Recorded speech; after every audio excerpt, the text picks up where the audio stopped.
Felix Valerio, last night's extra inning hero for Biloxi. Go-ahead two-run homer in the top of the 11th that proved to be the game winner. First pitch in the dirt, and it goes through the 5-hole of the catcher Chavez. That'll allow Campbell to get into scoring position. So, obviously new turf this year here at the stadium. Did you see anything last night, players getting accustomed to it, any hops or anything that maybe was new? Talked with the players. Everyone's super thrilled about it. Of course, it's the same surface that they have down at Lone Depot Park in Miami, so if these guys aspire to one day play there, it's nice to have some experience playing on the turf, and this turf is so much nicer than the turf that you probably had during your playing career. A little bit more texture to it and softer underfoot. 1-0 fastball misses wide, 2-0. The one play that I did notice, there was a 3-run double down into the left field corner, and it almost skipped over the wall but stayed in, and that it stayed in play allowed that third run to score, and I'm wondering if that hits on a clay warning track, if it might bounce over, but that was about it. You'll never know. We will never know. So what kind of surfaces have you put in at the different facilities that you manage? Yeah, so, obviously, like you said, I grew up in the Astrodome when it was just basically a thin piece of carpet thrown on concrete back in the day. Amazing how far it's come. So, all of the performance turf products, and we have one that we sell and install called NR34, named after my dad, Nolan Ryan.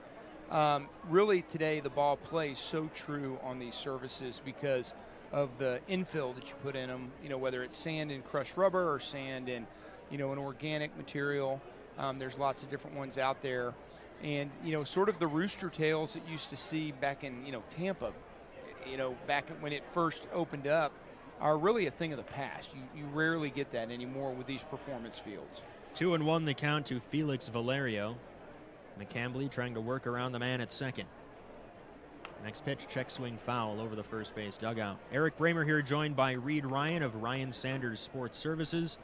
And we're talking about the different types of turf down here. And I know that we have a very similar turf with the Marlins High A Club in Beloit, but there's a slight difference to allow for the different weather conditions. What differences are there between types of infill depending on the weather?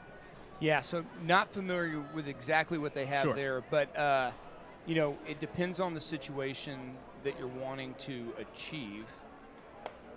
Ball inside right there. Just inside. In Texas, where we've put in a lot, in Florida, it depends on whether it's about rain or whether it's about, hey, we're going to be doing stuff on the day and we want to keep the heat down. So organic materials, recycled rubber, plastic are always cooler than crushed rubber, which are tires. 3-2 now the count to Felix Valerio with Tristan Lutz on deck. No score top two, but Biloxi's threatening. Next pitch is driven to left, hit well. Conine going back. No chance to catch this one. It is gone.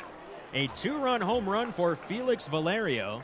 His second 2-run homer in as many nights. And Biloxi strikes first in the second inning. Ball was up. He was able to get the head extended on it. And today, with the way the wind's blowing right there, kind of took off once it got up in the jet stream a little bit.